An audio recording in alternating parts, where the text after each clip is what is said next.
episode 14. Congratulations. I love it. We had to look up and see what episode we're on because we're doing so many now. I couldn't remember. That's so nice. It's sort of nice. So yes. So we are on a new series. Yes. We have life, and then we have lesson, and then we have legend, and then we have laughter as our theme. So, or our structure. And then our theme this month is calling.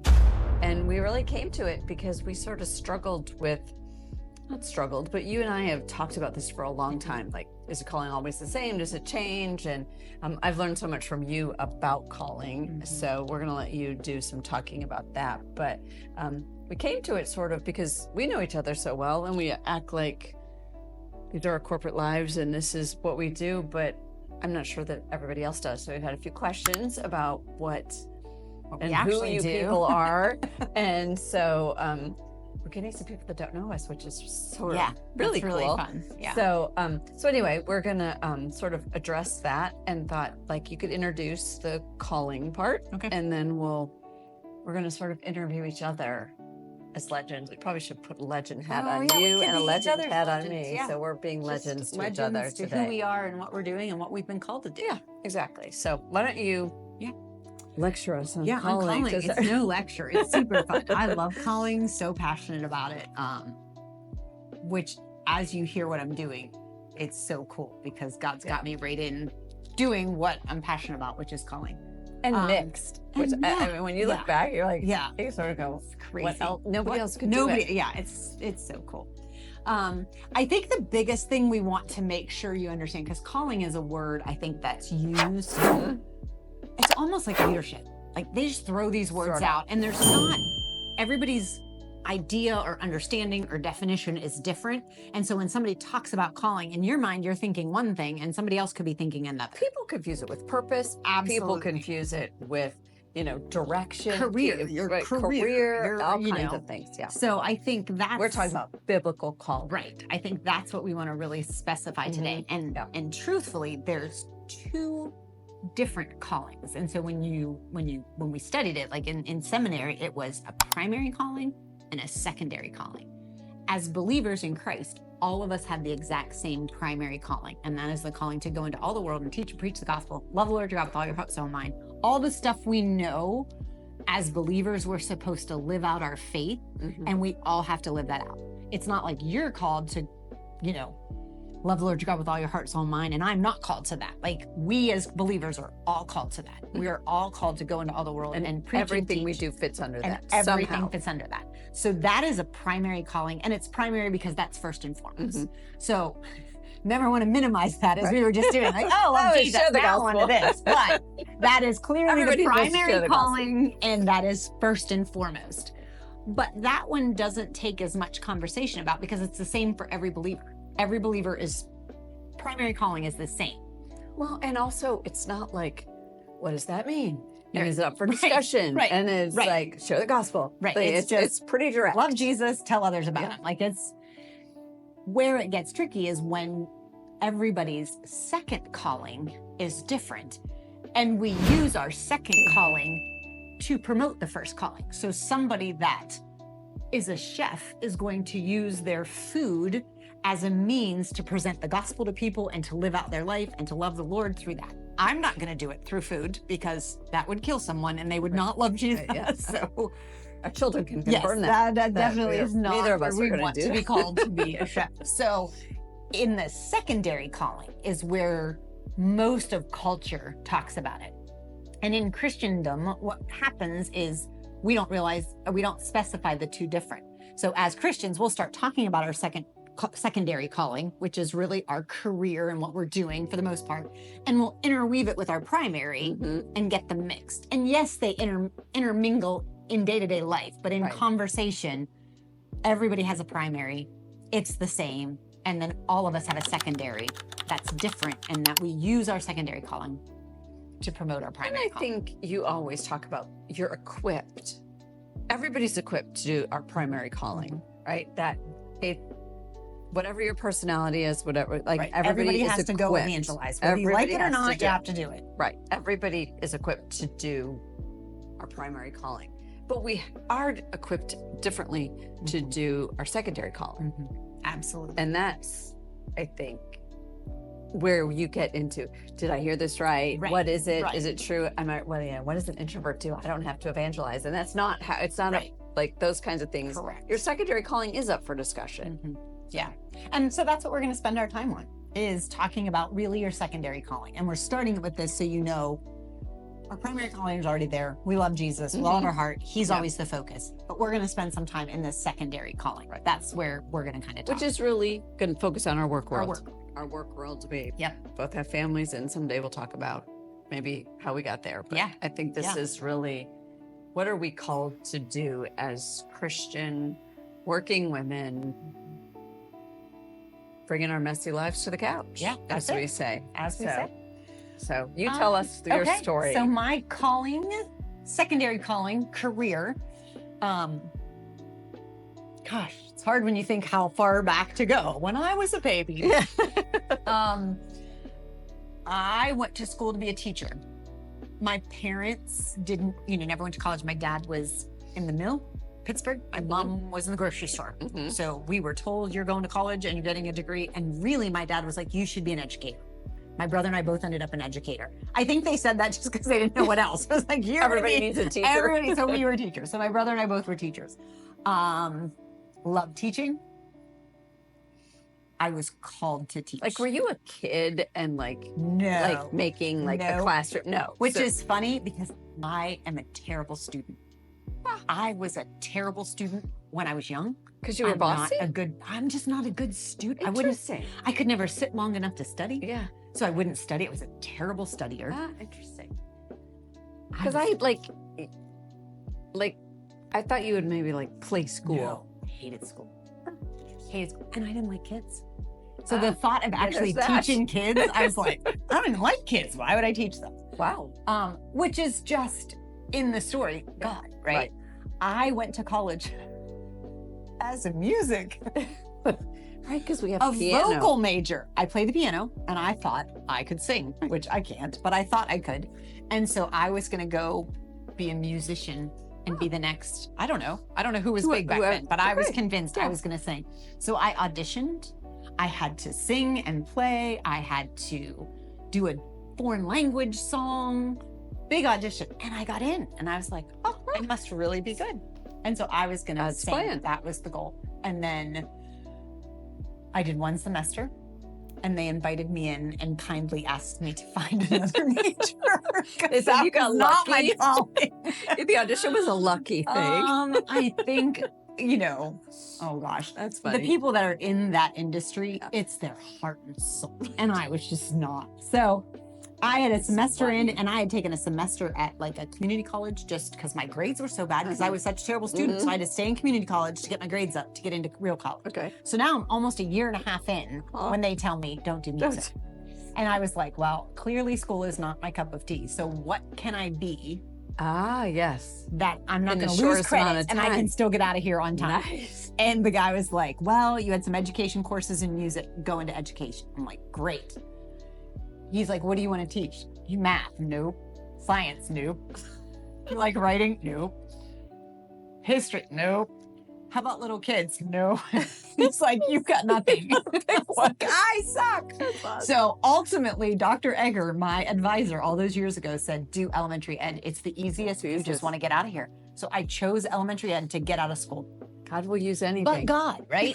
But God, because I loved it. That's so great. Fast forward, I graduate. I love teaching. I'm in a school. I loved every second of teaching. Every second. It was absolutely what I was called to do. And I couldn't have got there but God.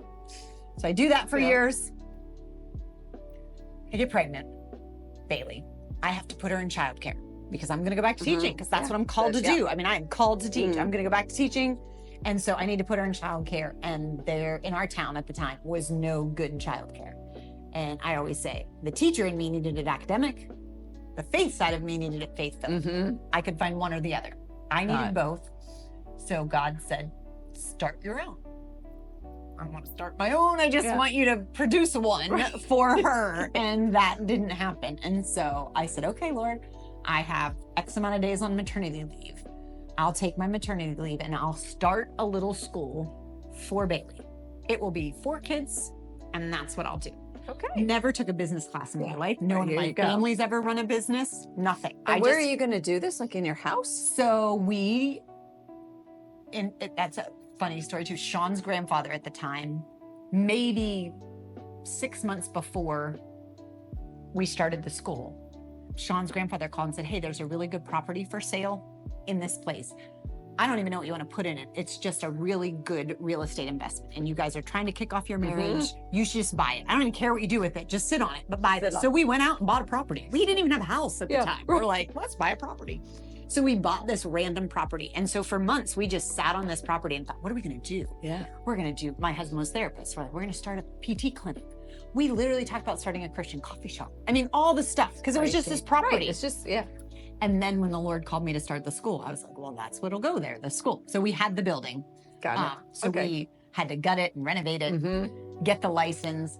Definitely one of those. If I knew then what I know now, there is no way in the world we would have done this, but we didn't know. Right. So we end up opening the first school, Sycamore Center, it was called, childcare that's looking up, because Zacchaeus was in a sycamore tree. That was the only story of like, there's like 2 stories of kids. Not that he's a kid, but there's like, suffer the little children to come unto me. Like, that's not good. And then Zacchaeus was a wee little man, they said. So I was like, oh, wee little kid. So we were the Sycamore Center. I didn't know that's where the name That's came where from. it came from, That's Sycamore Center. Child care that's looking up. That was our thing. It's a cool logo we designed. Again, knew nothing. Yeah. Opened the doors because God was just going to bless us because we were doing this as unto the Lord. Right. Not a kid. Not a Bailey. We sold our house to do this. We invested every dollar of everything to do this. I'm out of maternity leave now, and no kids showed up. So it was an adventure. Fast forward, God is so good. It exploded. Before we knew it, we had 4 locations and thousands of students and 50 plus employees, and we were running a business that we had no business running. I say that all the time. We were the fastest growing school in the state of Pennsylvania, received the largest grant from the state to bring all of my staff to Disney to train. I mean, it was just this amazing roller coaster of a ride. And I love every second of it. And when we're talking about calling, I look back pre the Sycamore Center. If somebody would have looked at me and said, you're going to have a school and you're going to run a multi-location business, I'd have been like, I just want to teach my little class. Like, I just want my little 3rd graders and I'm happy. And then fast forward to where we were, and I loved every second of it. And now I've got 3 kids. I'm spending every day with my kids. I'm teaching and I'm running a business. That's very cool. Right. And just great experience. So we do that for years. We raise our kids in that. It's the coolest thing we've ever done. We hit a wall like most people do. And most calling changes, I think, come from that wall. And we can talk about that. You get to a place and you're like, like that's the end of that. And so we were drowning in success, I tell people. And so my husband in all of his wisdom said, hey, we're going to take a sabbatical, take a year off. Liberty University had a campus in Jacksonville, Florida, of all places. And again, you know how all these stories, we could tell a million stories of all the in-betweens of how it all got together. But we ended up taking a year off and coming to Jacksonville to go to seminary. And when we were in Jacksonville, together, which was not good. One class, the professor told us, you guys need to not do that. You're too competitive.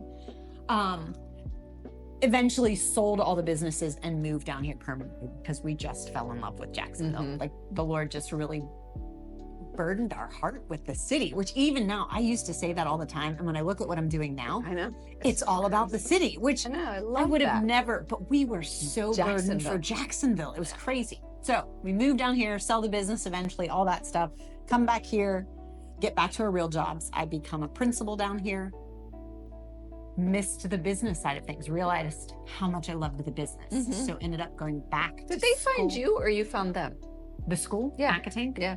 Jen, who now works for me on the Lifer side of things, was at that school and called and was like, we need a principal today. She just left. You have the credentials. So I jumped in and stayed for years.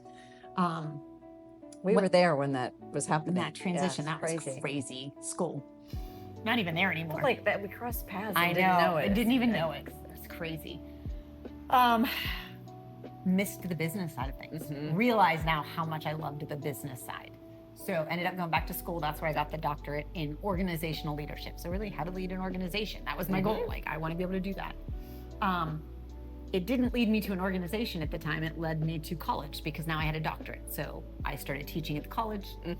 Then they needed a director at the university. So I became the director of the university. Again, at this moment, Sean, my husband, had crossed over to academia. He was the dean at the college. So we're both college, get month off at Christmas, summer's off. I mean, we had it made. We're like, it's great. And then yet again, you kind of hit a wall, a different wall this time. But I call it my midlife crisis wall. I don't know what wall it was, but 8 years ago, I hit a wall where I remember just as clearly as I remember when I started the Sycamore Center, telling Sean, I could go to work with my eyes closed and I could teach kindergartners and I could teach adults theology and kindergartner spelling and anything in between. And when we get that comfortable in our work, we don't need Jesus. And we don't intentionally push him away. We just go to work and do our job. And I was like, I just don't want that. When we started the business, when we moved to Florida, when we did all these things, you are literally on your knees saying, but God, I don't know what I'm doing. You got to make this happen. But God, right. And when you get in a comfortable career, I lost that. And I was like, I just need a job that has that. So I left the university 8 years ago, almost 9 years ago now. Took me a little while. And then Sean found a job description on Indeed for life work leadership. Never heard of it. Didn't know anything about it. It just had, so crazy now looking back. I know. Charlie, that you guys as a board and Charlie put it on Indeed. I know. And it had 4 bullet points. It said, looking for somebody with a ministry background. Oh, I went to seminary. I know that. Looking for somebody with a business background. Oh, I had businesses. Looking for somebody with a teaching background. Oh, I'm a teacher. And looking for somebody in leadership. And I was like, I just graduated with my doctorate in leadership. I don't even know what we thought. What is that? What were we going to find? Who is that? Right. I mean, it just is unbelievable. So again, was late to the game, even applying for life work. So how I even got in late to the game and how that is a whole nother story on how they went through that process and selected. Right. But ultimately 8 years ago, they said, here, you take life work. And I started life work as the next executive director. There was one prior. And LifeWork is, just for those of you that don't know, a lot of you in Jacksonville know, but those of you that may not know, it is a leadership development. So we take business leaders, put them through a training on how to take their faith into the workplace. That's how it started. So it was really globally educational. It's global. Yes, it's global. We're in 34 nations. I run Jacksonville. Again, how God equips you, right? And calls you with things. That was amazing, but I was like, that's just not enough. I need to do the business side. And so we developed an idea of starting businesses or enterprises under LifeWork that would really, I go back to the teacher in me. Like, it's one thing to stand up and teach about faith and work. It's another to show them. That's and as the teacher, that's what got me. I was like, oh my gosh, we're not doing it. We're not doing it. We're telling people to do it, but we're not doing it. I just, that's where you got me. Yeah. And so as the teacher, I was like, we got to be able to do it. And what do we, I didn't care what it was. I was like, we just got to have it. And so through that and through the Lord and the board and all the stuff, we launched the first enterprise, which was Cup of Job, where we're sitting today. Looking at coffee. And then it just, from there, exploded more. And so now we're 4 coffee shops deep, potentially more with future opportunities on the business side of things. We've done micro lending. We've just really built out the enterprise. Even internationally, like saying, how did you do this? What does it look like? And you've gotten to speak about that and speak and teach on having done it, which is so cool. And so now we have the education, which is the training arm. We have the enterprise, which is all the businesses underneath it. And then we've got evangelism, which is outreach. So it's just because the third core value is captivating your heart for the city. So you even go back to when God called me to Jacksonville and I was burdened for Jacksonville. Now I literally have a job that I get to go back to the city mission and of the organization. So callings have changed, but no doubt for today, I am right where God called me. But when you go back and you weave a thread through all of that, can you even imagine? And I think why this was so important to me, I think, is because I think so many people think it's a straight line, right? And you know, you're 21, you're 24, you're 27, you're 28, and you're going, well, look, it's not really coming together. And both of us have stories of, I don't know what the heck I was doing, and only God was doing what God was doing way back then. And so I think it's really important that we share that that is a more normal experience, is this and what we've done, and just being obedient and letting God change gears, even sometimes not even knowing God's doing it. Yeah. Well, and that he gives us it in increments that we can handle. If you'd have told me at 22, I would be running, CEO of a company with drink coffee. Yeah. I mean, in a million years, I'd have been like, wait, what? Me? No. Like, I like to teach third graders spelling. Right. Like, that is not. Yes. I loved what I did, and I mean, I felt but called that's 180 to do that. degrees from yes. I am not where teaching you third are. Graders anymore. Right. Thankfully, feels like it. Thankfully, yes, some of the employees do. But in that moment, I felt called to teach third graders. Yes. I mean, I felt it. I was passionate about it. And then when we started the business, I was so passionate about the business. And now that I'm at LifeWork and in the transition, the college and all, each time I thought, oh my gosh, God is so good. This is what I'm meant to do. And then as life happens and you walk with Christ, your calling walks with you. And I think it changes. And it builds on itself. It builds, yeah. I love that as I think about my story and your story, I mean, so many people that we know, but I mean, that building and building and building block of, oh my gosh, how did I even get here? Yeah. So. And to think of our kids now, they're in that, I gotta get a job, I gotta graduate, I gotta do this. And I get to sit back and go, in 30 years, you are gonna be so far removed from what you're thinking today. Right. If you stay in tune with the Lord, what you're thinking today is gonna look so different than 30 years down the road. And I don't know if my parents ever said that to me. I don't think that they did, but it is so true. And I don't know how to express that to my kids and say, it's really going to be okay. Right. It's going to be okay. God's got a plan, and we just have to trust it. Even though it doesn't feel like it right now. Doesn't feel like it. Doesn't feel like it. It's going to be good. Yeah. So it's very fun to. Yeah. It's very fun to be able to share the fact that this it doesn't just happen, but at the same time, it does just happen. If you're walking with the Lord, you will look back on your life and go, oh, yeah. That's so fun how it all works. And again, like you said, the ups and downs, the ebbs and flows, the good days and the bad days. I mean, no doubt that's all part of it. But when you look back over it, don't you really just see the good though? Yeah. When you look back, it feels like mountaintop to mountaintop to mountaintop. Yeah. When you're in it, it doesn't feel like that. What am I doing? You're like, I don't know what is happening. And there's, there's tears and there's drama and there's, I mean, you had to quit jobs and you had to start. I mean, it just no money, right? I mean, there's for sure. Right. There's all of that. Isn't that everything though? I was talking to a girl today, and she's about to get married, and she is full on in wedding mode, and she's stressing. You can see it all over her. We didn't get the right caterer and the plates and she was asking about my wedding 30 years ago, and I said, you know what's funny even about the wedding? When I look back, everything seems great.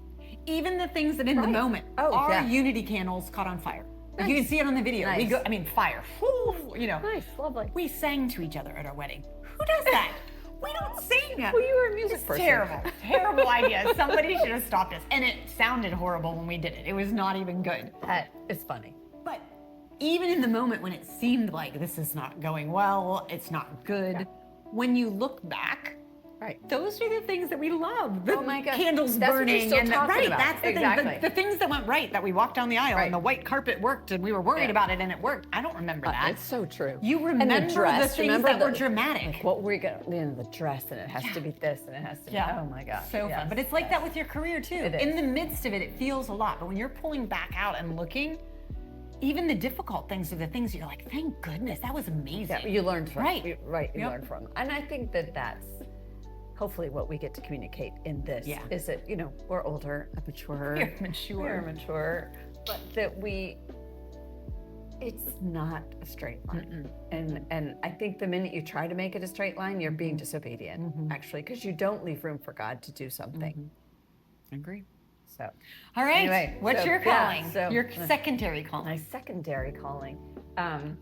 I always wanted, my sister and I were going to, I think I told you this before, my sister and I were going to have a business organizing things, but I thought you were going to be a teacher.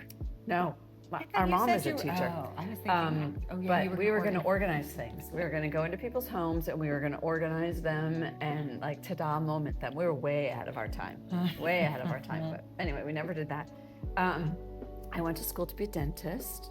Did you? Yes, I wanted didn't to be. know that. Yes, I was a biology how long? major, like for a year and a half. I was a biology major. What kind of a dentist? I loved my pediatric dentist. Isn't that Yeah, funny? no, I loved Dr. Hall. Like he'd give me gas, you know, and yeah, I would float over the lake across. That's what you wanted to be like, oh, I like when the this. patients leave. So I thought I wanted to be a did dentist. not I know. really did. And yeah, so I was a biology major for a long time. Felt like a long time, but I wasn't really passionate about it. So anyway, changed to economics and business, and came out of school saying I don't know what the heck I'm gonna do, and really not probably. I did not start about it thinking this calling. Right, I need a job. My parents were like, "Hey, you're off the payroll. You know, let's go." And so, so I started working. I was the business manager of a magazine. Oh, Yeah, didn't know anything about that. good magazine? It was a magazine that went out of business shortly. Great It was magazine. called Manhattan Inc. Okay. And In New York? In New York City. So you went to New York? We went to New York City. Yeah, and so I did that for a little bit, but then we did go out of business. And then I worked for the Goodwill Games. Did you ever hear the Goodwill Games? I did hear And I did Ted not Turner. know that either. Yeah. Oh, I did know you were with Ted Turner. That's Yeah, right. I Ted didn't realize it was Turner Goodwill and the Games. Goodwill Games when he put Russia and the United States together to do like a mini Olympics kind of thing because of the boycott. So I sold advertising. And still not thinking about a calling. Right. Right. Just I'm collecting just a like, paycheck. and my dad's having a fit because, you know, you get a job and you stay there. Like there's no way you're going to have any success in this world because you've changed jobs 3 times. Right. So anyway, moved to Florida. And all along, I'm never going to be a banker. My dad was a banker. I watched my dad not like his job and not going to do that, not going to do that, not going to be a big corporation, be an entrepreneur. I didn't even know what that meant. Yeah. That's what Creed keeps saying. I'll be an entrepreneur. Like, what is that? Got to Jacksonville and there were no jobs in Jacksonville. I went to Jacksonville Magazine and they said, oh, business manager, that's a good idea. And so that didn't go very well. And then I went to I started selling advertising for another company and I had to go to a strip club in the middle of the day to sell advertising. So fun. I had to go, and I was like, little Catholic thing that I was, right? I'm in my heels and my jacket All in this professional. strip club, and I'm like, I got in the car afterwards. I'm like, what am I doing? So anyway, quit that job. Anyway, ended up. So I'm just making sure Cannon is Is Cannon texting you. alive? I have a sick kid. I'm sorry. We're just this is gonna. our multitasking. Well, okay. I can keep talking. Nope, you're good. Go ahead. So anyway, I ended up going through a SunTrust training program, management training program From the strip club? From the strip club. Yeah, I was like, all right, fine. I probably, you know, and like, God wove it all together. It, you know, the minute you say never, Right. right? You're never gonna be a banker. Well, either, you know, I go to interview. I'm gonna be a teller because, you know, it's close to home. It's fine. And they, you know, I went through this whole interview process and. Anyway, I ended up meeting with the CEO and he's like, you're not going to be a teller. We have a management training program. We're going to design it for you. I'm like, who does that? Yeah. So anyway. And how old are you now? I was probably 27. Okay, so still relatively young in the business world. No, this is pre-kids and Yeah. this is, 27. So probably 26. So anyway, I'm downtown in this training program wearing my little bow ties and my That suit. is so. I still got to see a picture of you in bow ties. I got a little bow tie and matching shirt, you know. And so I went through their program and loved what they taught me, loved wealth management, you know, private banking kind of stuff. So SunTrust turned into a different organization. We became well, no, that's not true. It was Sunbank where I started and it became SunTrust. And so I got really frustrated. Like God frustrated me like no other. And in the meantime, I'm going through my family issues and all that kind of stuff, marriage issues and all that kind of stuff. So I decided to leave and start Legacy with the help of my husband. I mean, Rodney was very, very supportive of this, but I don't know, like talk about not knowing what you're doing. I have no idea like what God was thinking. What made you do it? I always knew that I wanted to do something. My passion was serving people, right? It was helping people say, like, nobody wants to talk about money. Nobody wants to talk about dying. Nobody has an estate plan. Nobody wants to talk about their money. And I'm like, you have to. Like, it's just, you're going to screw it up if you don't have beginning a conversation. So I love the coaching of it. I love the sort of therapy session of it. I love the relationships and sort of the digging in. And that was God just, bringing all of my gifting together. I'm very empathetic. That's like my first testing thing and all that. Spiritual gift. So anyway, then I went to LifeWork, and LifeWork is really where I sat there and went, oh my goodness, what's a calling, right? I don't know exactly. Like we had the weekend thing with church, and yes, it flowed into our lives, but I don't know what that means in my workplace. I was big SunTrust, you don't talk about anything there, right? And I had climbed the ranks and all that kind of stuff. And now I have my own company, and I just sort of sat down, I don't know, probably a year into it, maybe 2 years into it, after I was going through LifeWork, and I'm like, Lord, you got to do something. I think I'm not supposed to be here. I don't know what this is going to be. And so he really spent my whole LifeWork 8 months journey through LifeWork saying, no, this is how we're going to do it. It's just going to be different. So I really I still have my notes where it's like, it's all yours, Lord. I don't know what I'm doing. And so it goes back to that, looking back and saying, look how God was just like molding me and pruning me and getting me in a position to even be able to do this. Could you imagine if you were a dentist today? Oh my gosh, no. What was that? I mean, that's so, no. Even knowing you now, just the last couple of years, how relational you are. Like, as a dentist, you would have been in and out. Yeah, no one's talking. They can't talk back. I'd be like, so tell me about your just knowing you now, like, that's so not you. Whatever. Yeah, crazy. Yeah. So God really undid that in a nice way.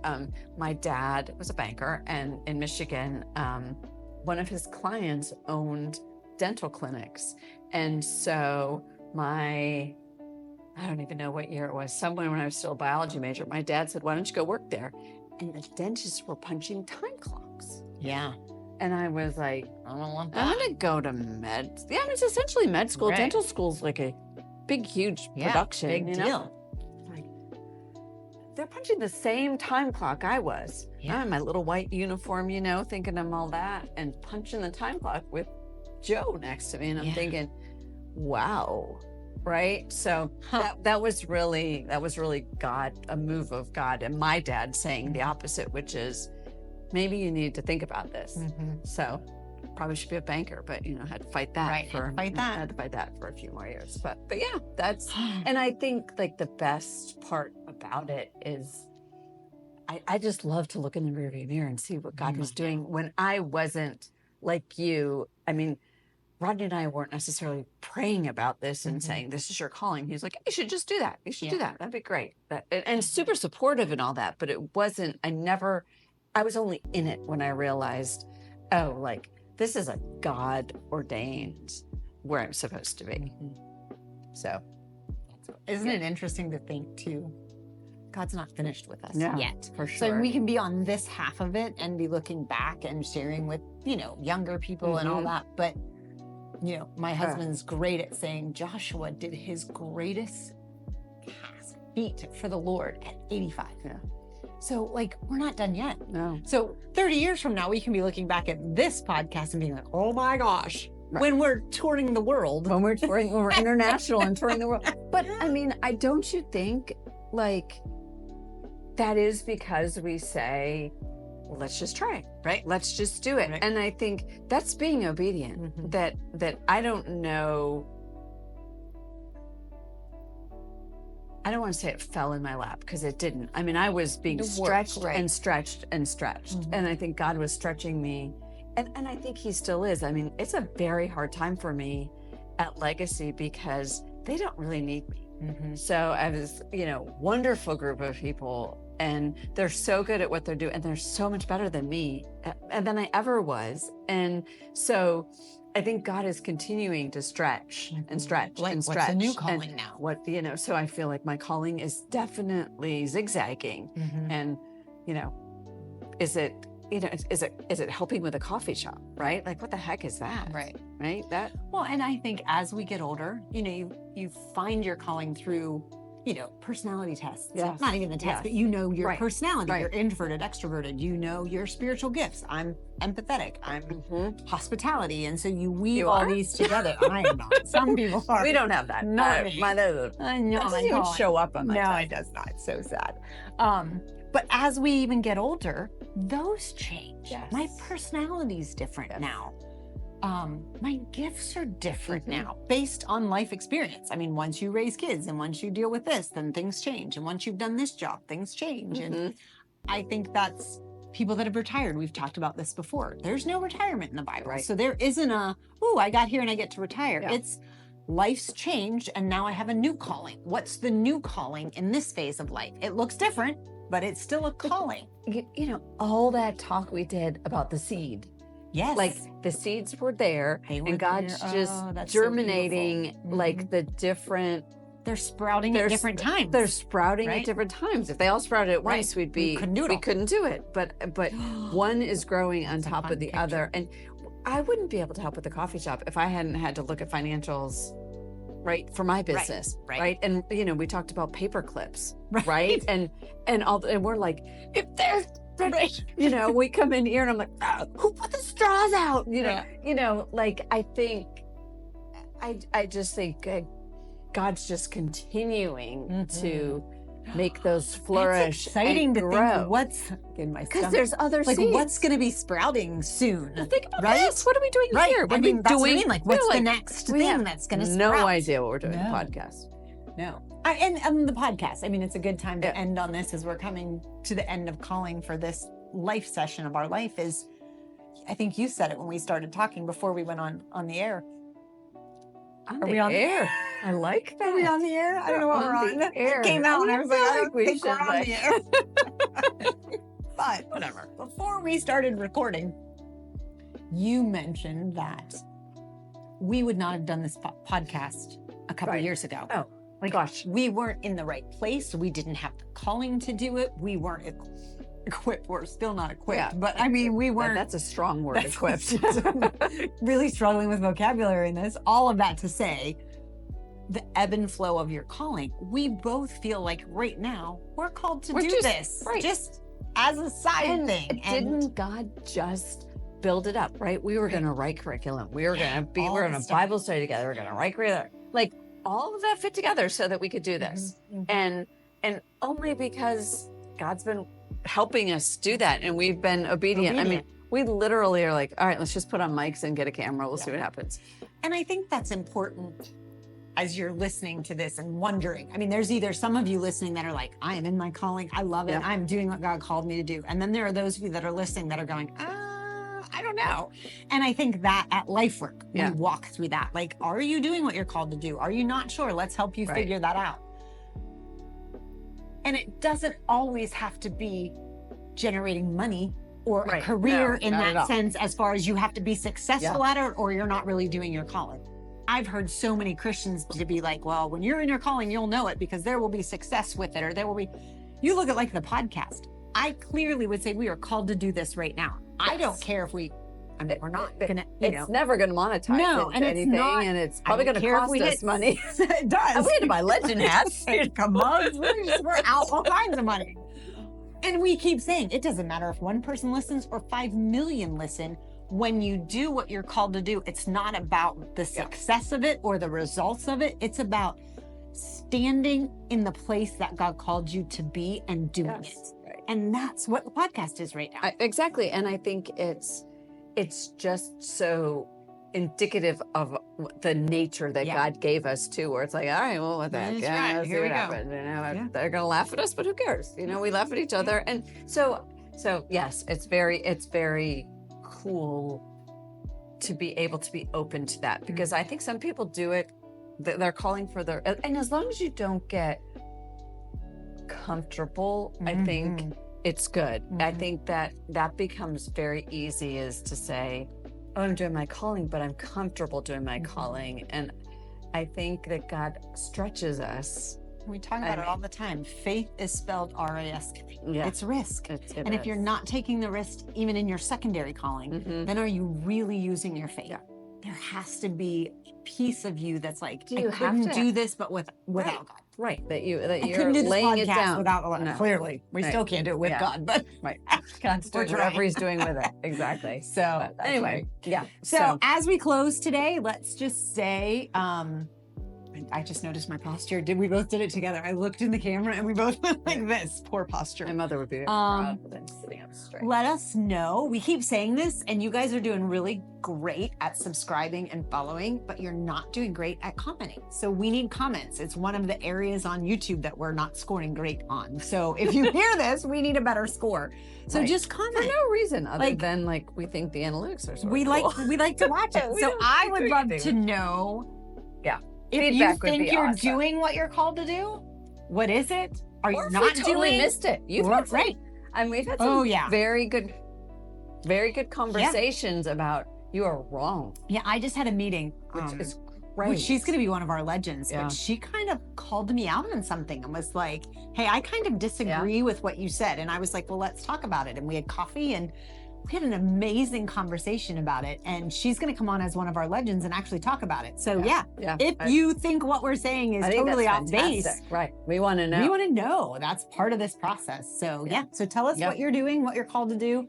And then we will be back We have a lesson session next week. next. Yeah. Yeah. Should we announce who our Yeah. Not that person anybody is? listens at the end. They all kind of fade Everybody out. drills So you out, won't yeah. know, but But it is. yes, it is Dun, dun, dun, dun. Esther for Esther. such a time as this. Mhm. So yeah. So Tune in.